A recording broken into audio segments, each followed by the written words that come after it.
오늘 본문은 예수님이 부활하신 다음에 이 땅에 40일 동안 계셨어요. 옆 사람 보고 물어봐요. 며칠 계셨다고요? 물어보세요. 시작. 며칠 계셨다고요? 40일 계셨어요. 40일. 예수님이 부활하셔서 이 땅에 40일 동안 계시면서 많은 사람들을 만났어요. 특별히 예수님이 베드로를 만났거든요. 베드로를 만나서 3번 물어봤어요. 너 나 사랑하냐? 너 나 사랑하냐? 너 나 사랑하냐? 그러자 베드로가 내가 주님 사랑합니다. 내가 주님 사랑합니다. 내가 주님 사랑합니다. 이 대답을 3번이나 들으셨어요. 그리고 예수님이 베드로에게 내 어린 양을 먹여라, 내 양을 쳐라, 내 양을 먹이라고 예수님이 베드로에게 사명을 부여하셨어요. 그리고 예수님은 이제 하늘로 승천하실 거예요. 예수님은 하늘로 승천하시면서 이 땅에 남아있는 제자들에게 자기 목숨값으로 구원한 사람들을 부탁하셨어요. 다시 말하면 제자들은 예수님이 자기 목숨값으로 구원한 사람들을 돌보는 사명을 예수님으로부터 부여받았어요. 그래서 예수님의 제자들에게는 하나님의 아들 예수 그리스도가 십자가에서 죽기까지 사랑한 한 영혼을 돌봐야 할 사명이 생겼어요. 여러분, 예수님의 제자들에게 이 한 영혼을 돌봐야 할 사명이 생겼고, 예수님의 제자들은 그들을 잘 돌보다가 그 사명을 이 땅의 교회들과 이 땅의 수많은 성도들에게 또다시 흘려보냈어요. 그래서 이 땅의 모든 교회들과 이 땅의 모든 성도들에겐 사명이 있는데, 그게 뭐냐면 예수 그리스도의 핏값으로 산 성도들 한 사람 한 사람을 돌봐야 할, 섬겨야 할, 보듬어야 할, 사랑해야 할 사명이 생겼어요. 결국 교회의 존재 목적이 뭡니까? 교회의 사명이 뭡니까? 이렇게 묻는다면 이렇게 얘기하면 돼요. 예수님의 심장과 예수님의 심정을 가지고 예수 그리스도의 핏값으로 사신 한 영혼을 돌볼 수 있는 예수님의 제자를 만드는 것, 그것이 교회의 사명이며 교회의 존재 목적입니다. 여러분, 여기서 우리가 절대 간과해서는 안 되는 게 뭐냐면, 교회는 예수님의 제자를 만들어야지 사람의 제자를 만들어서는 안 됩니다. 절대 교회는 예수님의 제자를 만들어야지 사람의 제자를 만들어서는 안 된다는 거예요. 여러분, 예수님의 제자를 만드는 사역, 이 사역을 이 땅의 교회들이 감당하기 위해선 내가 먼저 예수님의 제자가 돼야 되고, 내가 예수님의 제자가 된 다음에 해야 될 일은 나도 예수님의 제자를 만드는 일에 열심을 내야 돼요. 이것이 교회의 전지 목적이고 이것이 우리가 구원받은 이유예요. 하지만 안타까운 건 한국교회가 80년대, 90년대를 지나면서 급격하게 성장하면서 한국교회는 예수님의 제자를 만드는 일보다 1년 만에 100명이 모인대, 2년 만에 1000명이 모인대, 3년 만에 2000명이 모인대, 이렇게 오병이어의 기적을 경험한 무리들을 만드는데 더 부지런해지기 시작했어요. 그러면서 교회가 변질되기 시작했고 교회가 타락하기 시작했어요. 여러분, 교회는 3종류의 사람이 있습니다. 교인, 신자, 제자. 교인은 예수님을 구주로 영접하지 않았지만 교회는 나름 착실하게 다니는 사람을 의미해요. 신자는 예수님을 구주로 영접했어요. 그리고 하나님의 은혜 가운데 살아요. 죽으면 천국 갈 걸 믿어요. 딱 거기까지. 제자는 신자에서 한 걸음 더 나아가서 내가 예수 믿어 구원받아서 하나님의 자녀가 됐어요. 내가 하나님의 자녀가 된 것이 너무 좋아서 나도 누군가에게 하나님의 은혜를 얘기하고 나도 누군가에게 하나님의 사랑을 얘기하면서 예수님의 제자를 만들기 위해서 내가 먼저 예수님을 닮아가려고, 예수님을 따라가려고 애쓰는 사람, 그 사람을 성경은 제자라고 말해요. 여러분, 성경을 보면 예수님 주변에는 제자들이 있었고 무리들이 있었어요. 또 다른 성경을 보니까 예수님의 주변에는 제자들이 있었고 양떼들이 있었어요. 예수님은 예수님을 믿고 따라오는 많은 사람들을 양이라고 말씀하셨고, 그 양을 먹이고 돌보는 사람들을 제자라고 말씀하셨어요. 그렇다면 내가 만일 예수님의 양으로 부름받았다면 여러분은 양을 돌보고 양을 먹이는 사명을 받은 제자의 도움을 받아 더 건강한 양이 되기를 꿈꿔야 되고, 내가 만일 예수님의 제자로 부름받았다면 그 사람은 어떻게 해서든지 예수님이 맡긴 양무리를 잘 먹이고 잘 돌보기를 갈망해야 돼요. 이것이 믿음생활 잘하는 방법이고 이것이 신앙생활 잘하는 방법이에요. 목양이란 관점으로 보면 하나님은 양을 직접 돌본 것이 아니라 목회자를 세워서 그 목회자를 통해서 양을 돌보는 사명을 위임하셨어요. 여러분, 이 사실을 아는 건 영적으로 굉장히 중요한 게, 하나님은요 잘났든 못났든 목회자를 세워서 양을 돌보는 사명을 맡겼고 그걸 목양사역이라 그러거든요. 여러분, 평신도들 중에는 웬만한 목사님들보다 훨씬 실력 있고 능력 있고 지성이 있고 영성이 있고 은혜가 있는 분들이 굉장히 많아요.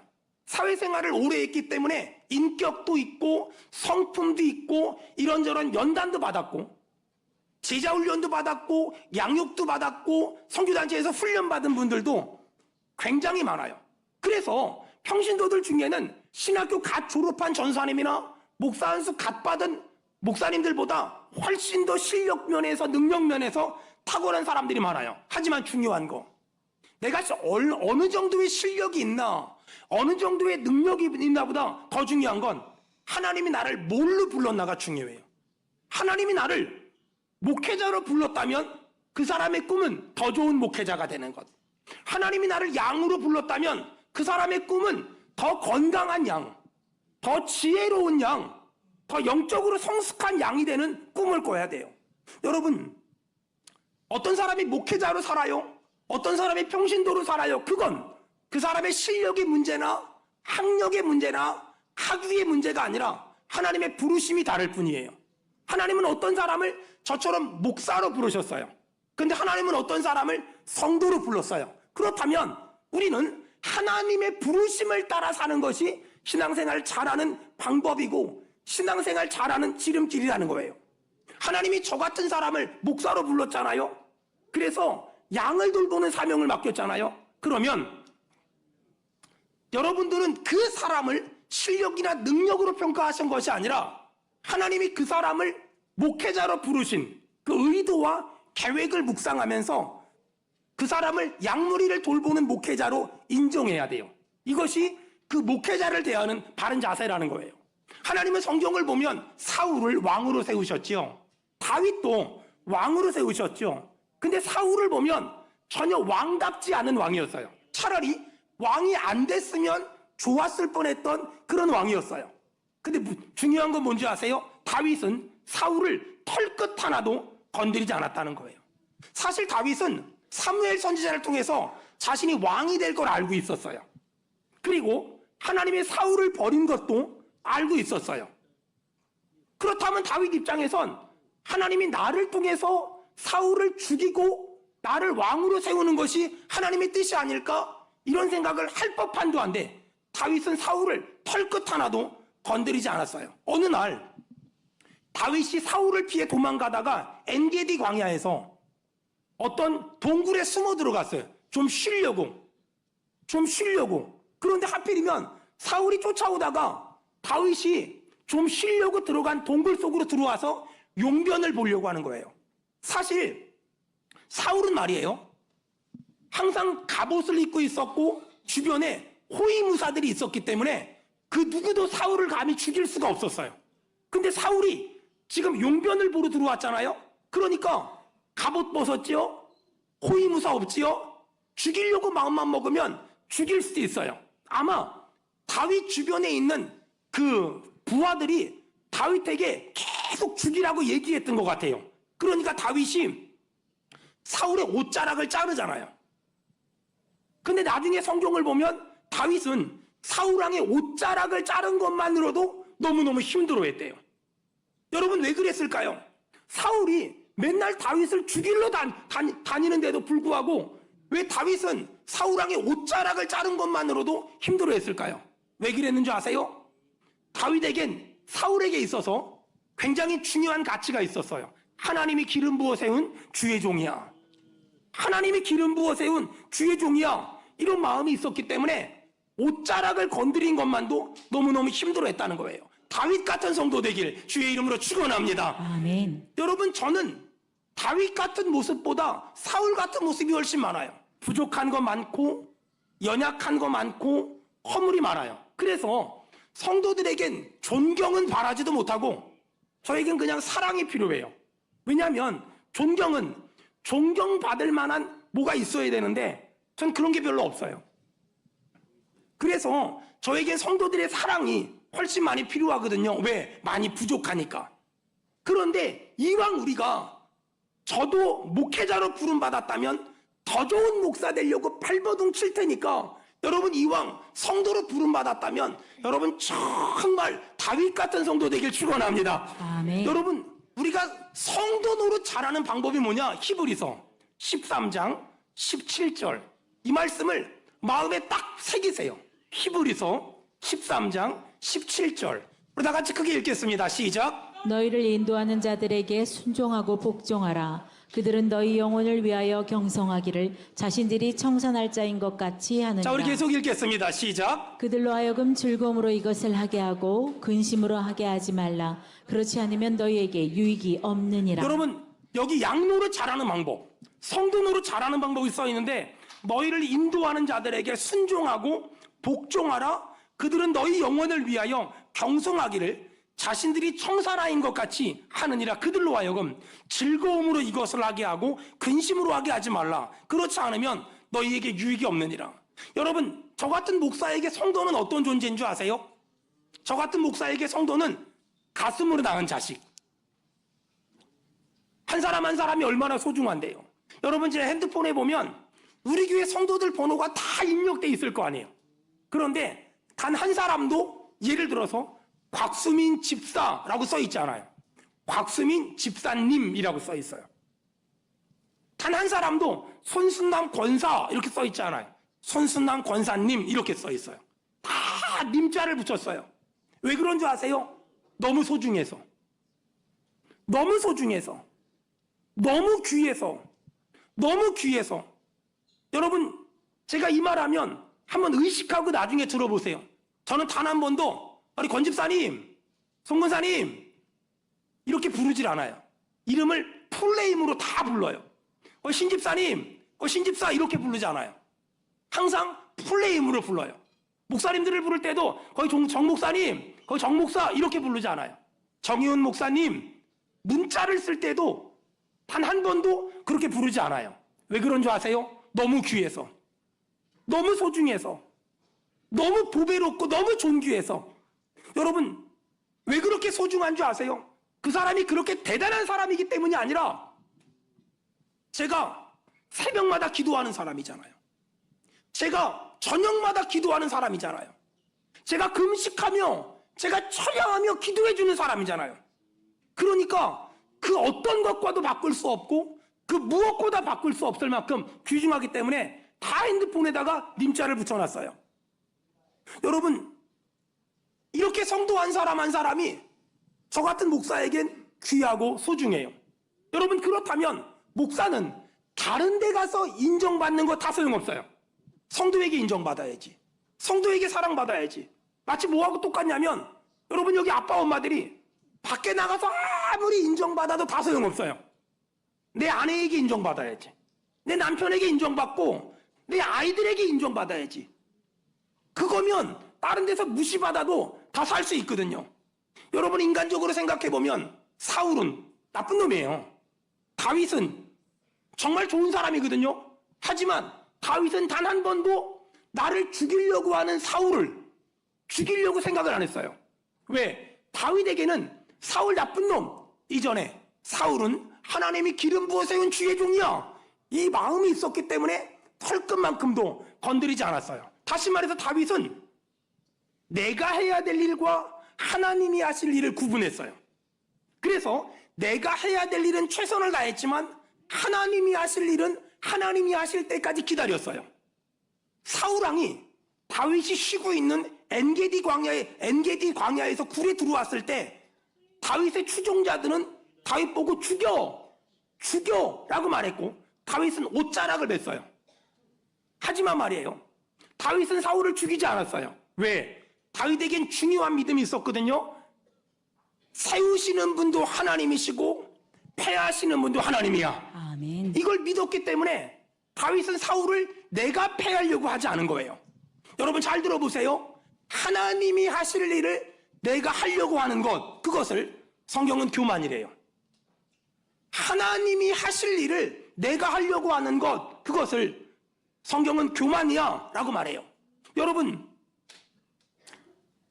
우리가 신앙생활을 오래 하다 보면 어떤 목사님은 기본 예의도 부족하고 세상 살아가는 상식도 부족하고 경험이나 경륜도 부족하고 나이도 어리고 영적으로도 한참 모자랄 수도 있어요. 신앙생활 하다 보면 그런 사람을 만날 수 있어요. 그러면 어떤 성도는 불러다 놓고 한번 야단칠까? 이런 생각을 하는 사람도 있어요. 여러분 하지 마세요. 왜냐면은요, 여러분에겐 하나님이 그런 기능을 주지 않았어요. 그런 기능은 저한테 줬어요.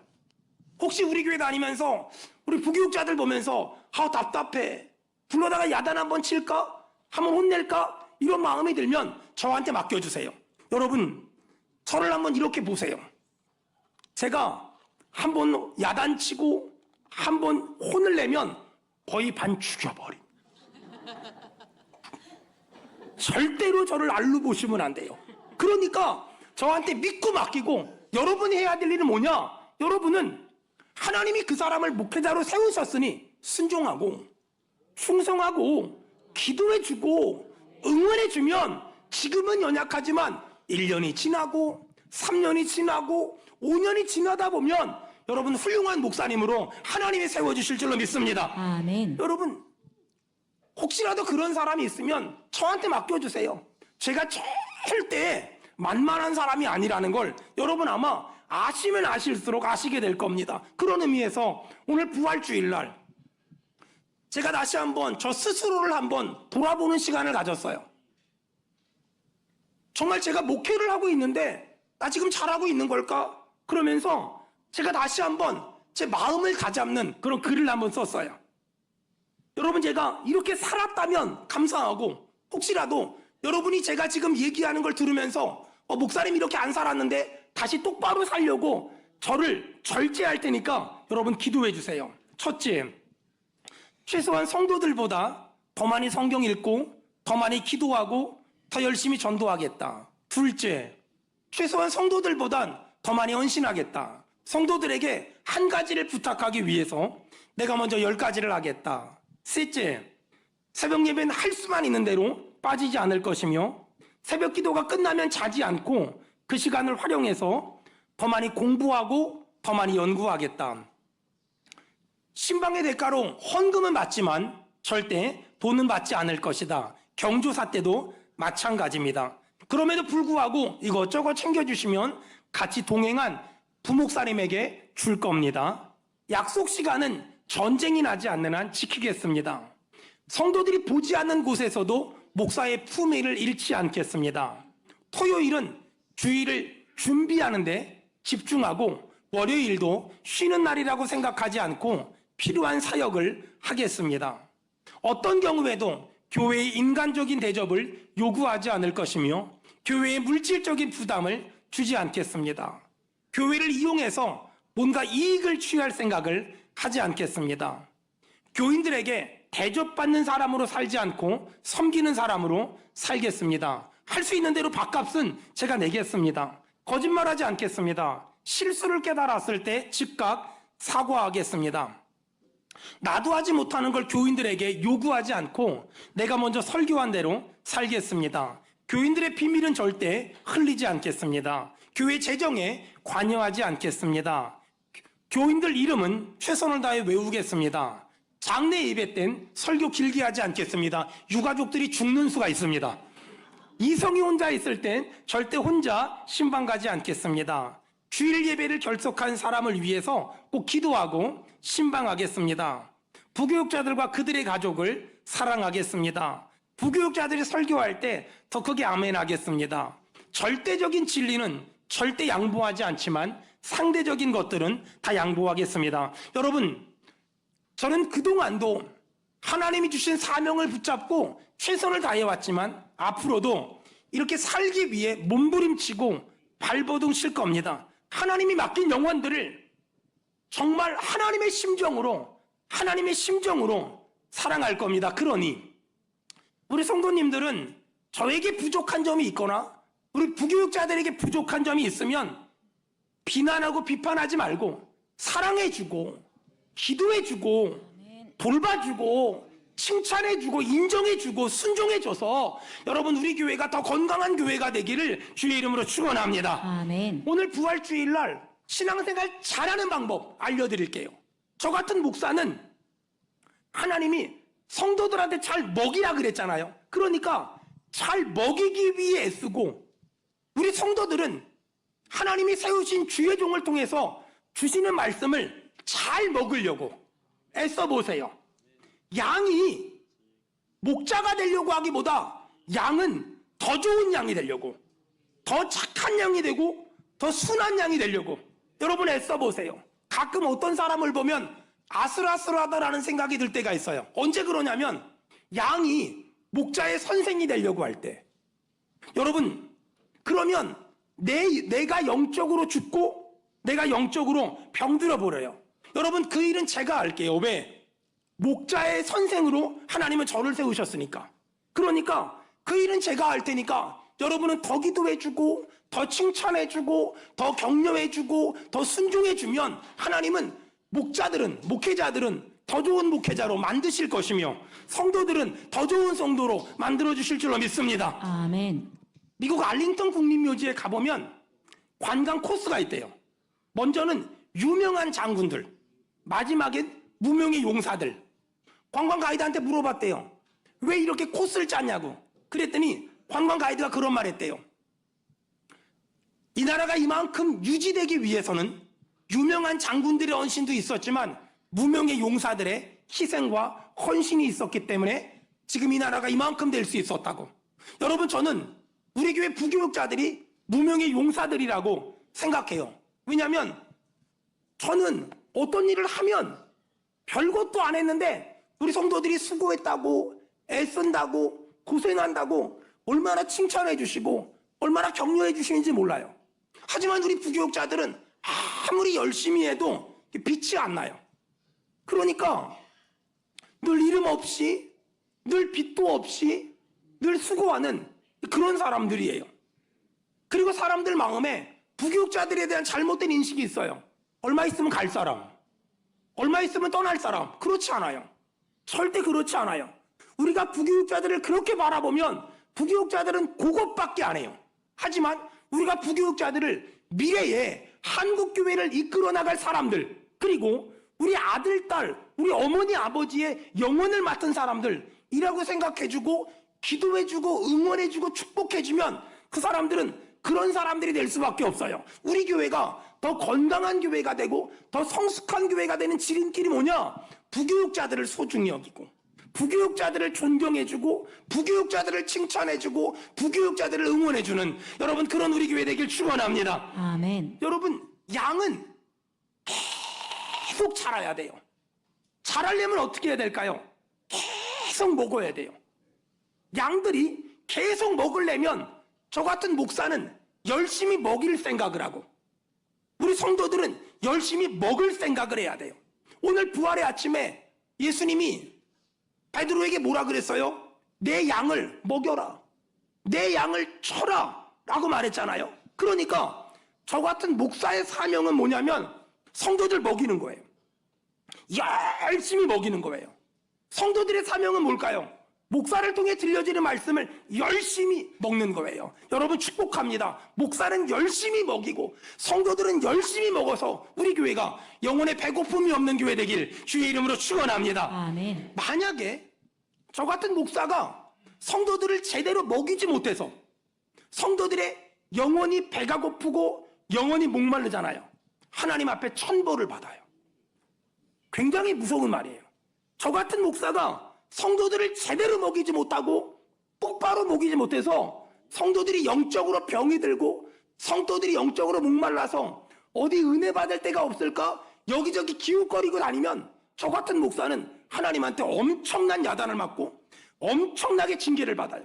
그래서 저도 우리 부교육자들도 시간만 나면 책 읽고 시간만 나면 성경 읽고 시간만 나면 금식하고 시간만 나면 철야하면서 정말 성도들에게 더 좋은 말씀을 먹이려고 더 많은 은혜를 흘려보내려고 쉴만한 물가로 인도하려고 푸른 초장으로 인도하려고 여러분 발버둥 칠 테니 여러분 잘 따라와서 여러분의 영혼이 풍족하길 여러분의 영혼이 만족함을 경험하게 되길 주의 이름으로 축원합니다. 아멘. 여러분 예수님은 부활 승천하시면서 제자들에겐 야 먹여라 성도들에겐 먹어라 그러면 영혼의 배부름이 있을 거라고 영혼의 풍족함이 있을 거라고 말씀하셨어요. 전 우리 교회가 목회자들은 어떻게든 잘 먹이고 싶은 마음을 가진 교회, 성도들은 어떻게 해서든 잘 먹고 싶은 마음을 가진 교회, 이런 교회 됐으면 좋겠어요. 어떻게 하면 이럴 수 있을까? 목사도 예수님 사랑하고 성도들도 예수님 사랑하면 돼요. 예수님이 베드로에게 물어봤죠. 너 나 사랑하니? 3번이나. 너 나 사랑하니? 너 나 사랑하니? 베드로가 대답합니다. 네, 사랑합니다. 네, 사랑합니다. 네, 사랑합니다. 이게 신앙생활의 핵심이에요. 목사도 예수님 사랑하고 성도들도 예수님 사랑하면 우리 교회가 건강한 교회가 될 수 있고 여러분의 신앙에 풍족함이 임할 수 있어요. 여러분 보세요.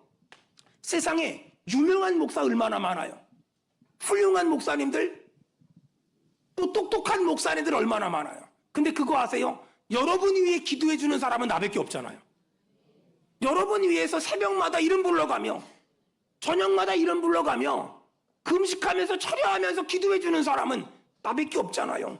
여러분 무슨 일 있다고 목사님 기도해 주세요 문자 보내면 그 자리에서 뭔 일을 하다가도 무릎 꿇고 앉아서 기도해 주는 사람은 저밖에 없잖아요. 여러분 저밖에 없잖아요. 여러분 정말 저는 앞으로도 그렇게 살 겁니다. 여러분 축복합니다. 여러분의 영혼이 다시 한번 쉴만한 물가 푸른 초장으로 충만하길 바라며 아멘. 배고픔이 없고 목마름이 없는 그런 영적인 풍요로움이 있는 그런 저와 여러분 되길 축원합니다. 아멘. 저는 여러분의 영적인 부분을 책임지겠습니다. 이런 마음으로 목회할 때니 여러분은 저를 비롯한 우리 부교육자들 있잖아요. 저들의 인간적인 필요를 내 능력 안에서 내가 섬기겠습니다. 이런 마음으로 신앙생활 해보세요. 그러면 저는 여러분의 영혼을 책임지고 여러분은 목회자들의 육적인 부분을 인간적인 부분을 책임지면 여러분 그 교회를 통하여 하나님께 영광이 될 것이며 건강한 교회가 될 줄 믿습니다. 아멘. 여러분 제가 이런 말씀을 준비하면서 저 스스로가 한번 제가 그동안 살아온 삶을 한번 돌아봤어요. 담임 목회를 한 24년 정도 하다 보니까 내가 좀 흐트러진 부분이 있지 않을까?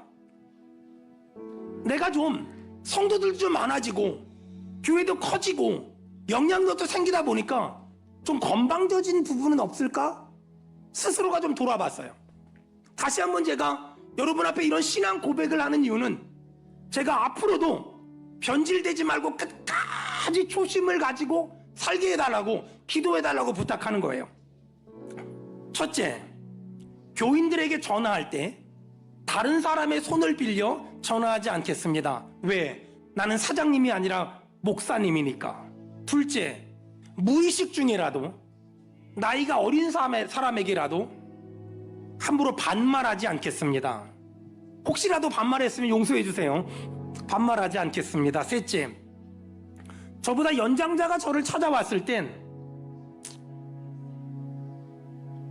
그분이 눈에 보이지 않을 때까지 배웅하겠습니다. 넷째, 우리 성도들이 제가 어디 외부 집회 갈 때 운전을 해주시면 뒷자리에 앉지 않고 옆자리에 앉겠습니다. 왜? 성도님들은 제 운전사가 아니고 저는 사장님이 아니기 때문입니다. 다섯 번째, 신방 가서 예배할 때면 상석에 앉겠습니다. 말씀 전해야 되니까. 하지만 예배가 끝나고 식사를 할 때면 연장자를 상석에 앉히도록 하겠습니다. 왜? 그것이 목사이기 이전에 한 사람으로서의 기본 예의이기 때문에. 6번째, 신방 예배를 인도할 때는 늘 무릎을 꿇고 예배를 인도하겠습니다. 왜? 그것이 말씀에 대한, 하나님에 대한 예의이기 때문에. 7번째, 성도들 앞에서 제 아내를 사모님이라고 부르지 않겠습니다. 그리고 제 아내라고 부르겠습니다. 왜? 사모님이란 교회 정식 직분이 아니라 존경하는 사람의 아내란 뜻이기 때문입니다. 마지막 8번째, 외부에 집회를 나갈 때는 항상 장로님들에게 제가 이렇게 집회를 가니까 기도해 주세요 라고 말씀드리겠습니다. 왜? 그것이 내가 하나님의 이름으로 세운 장로님들에 대한 예의이기 때문에. 그동안도 이렇게 살려고 했었지만 저도 모르게 좀 건방져졌고 좀 교만해진 부분이 있다면 다시 오늘 2026년도 부활주일날 정신을 한번 차려보려고 합니다. 오늘 부활하신 예수님은 제자들에게 말씀하셨습니다. 목회자들이여 잘 먹여라. 그리고 부활하신 예수님은 양들에게 말했습니다. 성도들이여 잘 먹어라. 건강한 교회란 이 두 가지가 되는 거예요. 목회자들은 잘 먹이고 성도들은 잘 먹고요. 여러분, 전 우리 교회가 저 같은 목회자가 잘 먹여서 또 성도들이 잘 먹어서 영혼의 배고픔이 없고 영혼의 목마름이 없고 영혼의 풍족함이 있고 영혼의 배부름이 있는 그런 교회 되길 주의 이름으로 축원합니다. 아멘. 여러분 어떻게 수원은혜 교회 오시게 됐습니까? 저는 선교지에서 평생을 살다가 죽겠다고 하나님 앞에 약속을 했던 사람이에요. 근데 하나님이 저를 불러들이더라고요. 그리고 수원에 와서 교회를 개척하게 하고 지금까지 목회하게 하셨어요. 여러분, 제가 교회를 개척한 것이 아니라 하나님이 여기까지 인도하셨어요. 여러분들은 어떻게 수원은혜 교회 성도가 됐습니까? 여러분들이 나 수원은혜 교회 다닐 거야 한 게 아니에요. 하나님이 여러분의 마음에 수원은혜 교회를 다니고 싶은 마음을 주셨고 감동을 주셔서 하나님이 여러분들을 전부 다 지금 불러 모으신 거예요. 동의하면 아멘 합시다. 아멘. 여러분, 내가 다니기로 결정한 것이 아니라 하나님이 여러분들을 이곳으로 불러 모아 주신 거예요. 아멘. 그렇다면 하나님은 도대체 왜 우리들을 이 수원은혜 교회 공동체 안에서 불러 모아 주셨을까요? 건강한 교회 만들라고, 작은 천국 같은 교회 만들라고, 목사는 잘 먹이고 성도들을 잘 먹으라고. 그렇다면 오늘 우리 결단해야 돼요. 저는 여러분을 더 잘 먹이기 위해서 애쓸 테니, 마치 엄마가 아이들에게 더 좋은 걸 먹이기 위해서 발버둥 치는 것처럼 저도 여러분에게 더 좋은 걸 먹이기 위해서 애쓸 테니, 여러분은 부족한 목사를 통하여 들려지는 말씀을 잘 받아먹고 여러분 다시 그 영혼의 풍요로움을, 영혼의 풍성함을 누리길 축원합니다. 아멘.